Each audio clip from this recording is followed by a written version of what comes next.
ETF index mutual funds నేర్చుకుని stock మార్కెట్లో రాణించాలనుకుంటున్నారా? వెంటనే ఈ నెంబర్కి కాల్ చేయండి. హాయ్ హలో నమస్తే, welcome back to Suman TV. Present మనతో పాటు ఉన్నారు student counsellor, trainer, motivational speaker Velangani. నమస్తే అండి. నమస్తే అండి.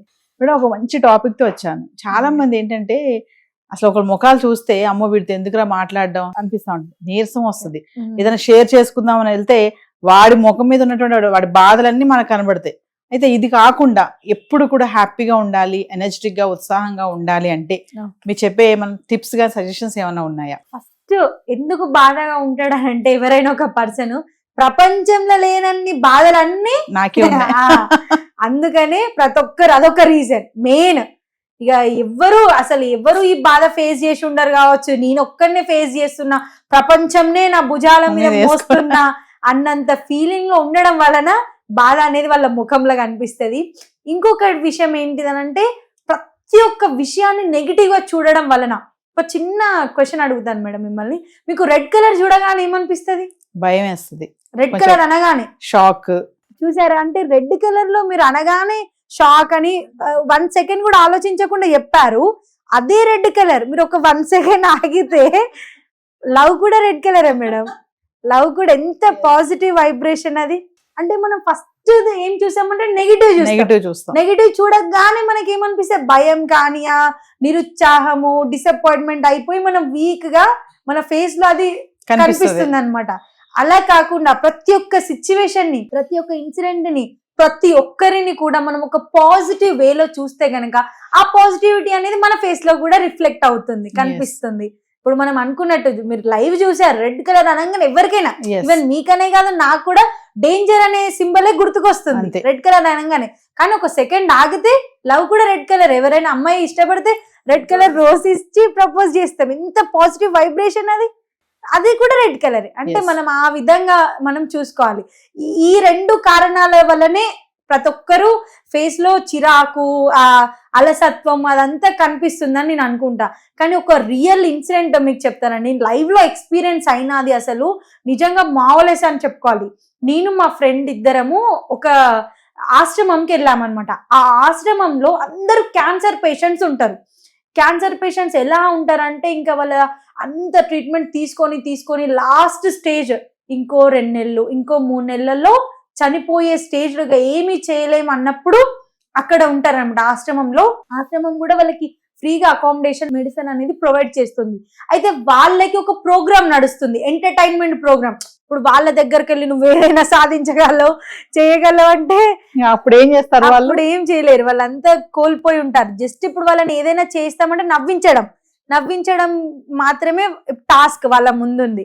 సో ఒక టీం వెళ్ళారు నవ్వించడానికి. మా ఫ్రెండ్ కూడా ఉండే, మమ్మల్ని ఇన్వైట్ చేశారు, నన్ను మా ఫ్రెండ్ ఇన్వైట్ చేస్తే మేము ఇద్దరం వెళ్ళాము.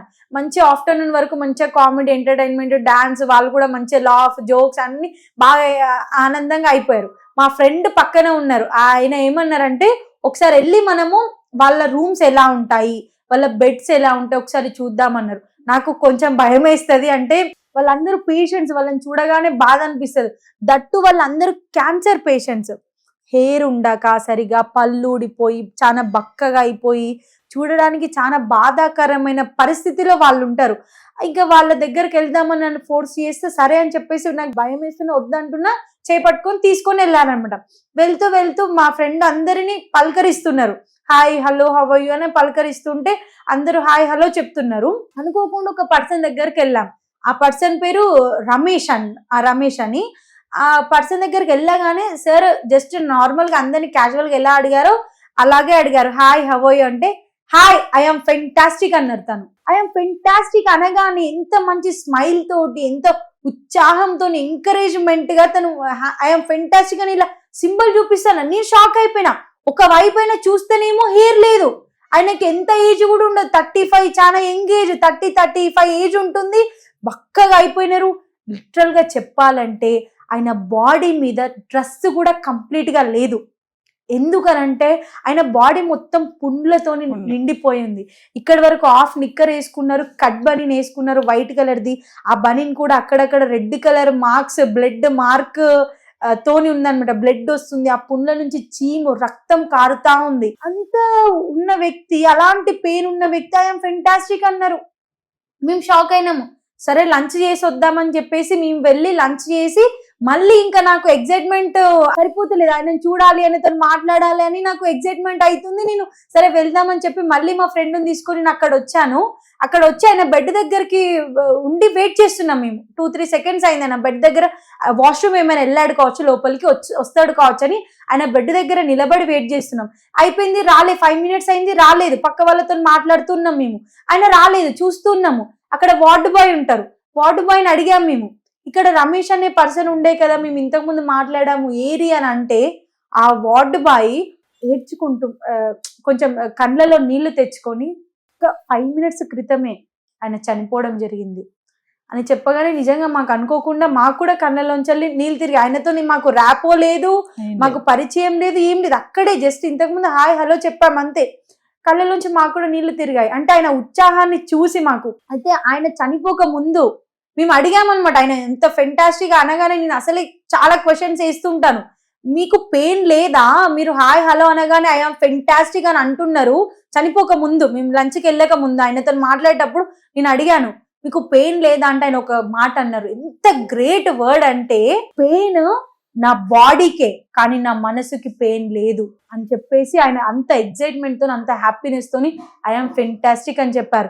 అక్కడ ఉన్న వార్డ్ బాయ్ కానీ వాళ్ళందరూ మాతో మాట్లాడుతున్నారు. ఆయన ఇక్కడ ఉంది జస్ట్ 3 months కానీ మా ప్రతి ఒక్కరి హృదయాలలో ఆయన చిత్రించుకుపోయారు. మేము సాటర్డే రోజు డ్యూటీకి వెళ్ళి సండే రోజు లీవ్ తీసుకొని మండే వచ్చేంత వరకు ఎవరు ఉంటారో ఎవరు చనిపోతారో తెలీదు.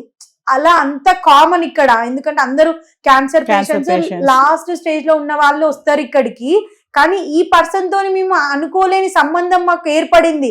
ఎప్పుడూ ఖాళీగా ఉండేవాడు కాదు, అందరిని నవ్విస్తూ పక్క వాళ్ళని నవ్విస్తూ ఉండేవారు. ఆయనకి చేతగాకపోయినా ఆయన పని ఆయన చేసుకుంటూ ఉండేవాళ్ళు, వేరే వాళ్ళకి హెల్ప్ చేసేవాళ్ళు అని వాళ్ళు చెప్తా ఉన్నారు ఆయన అతని గ్రేట్నెస్ గురించి. అంటే అతనికంటే ఇంకేమైనా బాధలు ఉంటాయా, ఇంకెక్కువ ఏమైనా బాధలు ఉంటాయా? చాలా young age, 30 to 35 years age. ఆయన బాడీకి అంత పెయిన్ వస్తుంది, అయినా కానీ ఆయన ఫెంటాస్టిక్ అని అంత హ్యాపీనెస్ తో చెప్పారు. ఇంకా అంతకంటే మనం ఇంకేదైనా పెద్ద ప్రాబ్లమ్స్ ఏమైనా ఫేస్ చేస్తున్నామా లైఫ్ లో? ప్రాబ్లం ఫేస్ వచ్చింది మన దగ్గర కంటే మనకంత కెపాసిటీ ఉంది కాబట్టి మనకి ఆ ప్రాబ్లం ఫేస్ అయింది, వచ్చింది. కెపాసిటీ లేకపోతే ప్రాబ్లం రాకపోయేది. అలాంటి దాన్ని నువ్వు ఛాలెంజ్ గా తీసుకొని ఫేస్ చేయాలి. కానీ ప్రాబ్లం రాగానే అలసిపోవడము, ఎవరో ఏమో అనుకుంటారని అలసిపోవడం, ఆ నిరుత్సాహము, నేను బాలేను, నేను అందంగా లేను. అందరూ పర్ఫెక్ట్ ఉండలేరు కదా, కానీ ఎవరో ఒకరి దాంట్లో ఒక గ్రేట్ క్వాలిటీ ఉంటుంది. రోజ్ ఫ్లవర్ గ్రేట్, సన్ఫ్లవర్ చూసే దాని గ్రేట్నెస్ దానికి ఉంటుంది. జాస్మిన్ ఇంతే ఉంటుంది, కానీ జాస్మిన్ పర్ఫ్యూమ్ ఎంత వస్తుంది, ప్రతి ఒక్క ఆడపిల్లకి ఇష్టం జాస్మిన్ ఫ్లవర్ అంటే. రోజ్ ఫ్లవర్ క్వీన్, అది తన కలర్ ఎంత బాగుంటుంది కానీ దానికి స్మెల్ ఉండదు. జాస్మిన్ ఫ్లవర్ ని చూసి కుళ్ళుకుంటుంది రోజ్ ఫ్లవర్. అలా అని చెప్పి రోజ్ ఫ్లవర్ నాకు స్మెల్ లేదు, నాకు ఫ్రేగ్రెన్స్ లేదు, నాకు పర్ఫ్యూమ్ లేదని చెప్పేది డల్ గా ఉండదు కదా, ఎప్పుడు స్మైల్ చేస్తూనే ఉంటుంది. నేను ఇంతే ఉన్నా అని చెప్పి జాస్మిన్ ఫ్లవర్ ఎప్పుడు ముడుచుకొని కూర్చొని ఫ్రేగ్రెన్స్ ఇవ్వకుండా ఉండదు కదా. సో మనలో ఖచ్చితంగా ఒక బెస్ట్ క్వాలిటీ ఉంటది. ఇంకొకటి గుర్తుపెట్టుకోండి, ప్రపంచంలో లేని బాధలన్నీ మీకే లేవు. మనిషి అంటేనే ప్రాబ్లమ్స్ ఉంటాయి, ఛాలెంజెస్ ఉంటాయి. ఈ ప్రపంచం బరువు ఏం నువ్వు మోయట్లేదు. నీకేదైతే కెపాసిటీ ఉందో అంత బరువుని మాత్రమే నువ్వు మోస్తున్నావు. ఆ మోసేది ఏదో నవ్వుకుంటూ మోయి, ఎందుకు బాధగా మోయడం? మోయాల్సిందైతే తప్పదు. పిల్లలకి కష్టపడి తెచ్చి ఫుడ్ పెట్టాల్సిందే. వర్క్ అక్కడ మనల్ని రిజెక్ట్ చేస్తే మళ్ళీ మనం మన సెల్ఫ్ ని అప్డేట్ చేసుకొని మళ్ళీ ఇంకొక వర్క్ సంపాదించుకోవాల్సిందే. ఈసారి ఎగ్జామ్ లో ఫెయిల్ అయితే మళ్ళీ చదివి సప్లీలో పాస్ అవ్వాల్సిందే. ఇవన్నీ ఏమి తప్పవు, కానీ మరి ఎందుకు మరి బాధ? ఆ చేసేదేదో హ్యాపీగా చేస్తే బెటర్. అంటే నీటిలో మనం ఎలా ఉండాలంటే ఉత్సాహం అని మీరు అన్నారు కాబట్టి, ఇప్పుడు బతికున్న చేప నీటి ప్రవాహానికి ఎదురుగానే వెళ్తది, ప్రవాహంతో పాటు కొట్టుకుపోదు. ప్రవాహంతో పాటు కొట్టుకుపోతుంది చేప అంటే అది చనిపోయిందని అర్థం. నీటి ప్రవాహానికి ఎదురీదుతుంది అని అంటే చేప బ్రతికుంది అని అర్థం. మనం అంత ఉత్సాహంతో, అంత సంతోషంతో మనం ముందుకెళ్ళాలి లైఫ్ లో. Thank you. Thank you.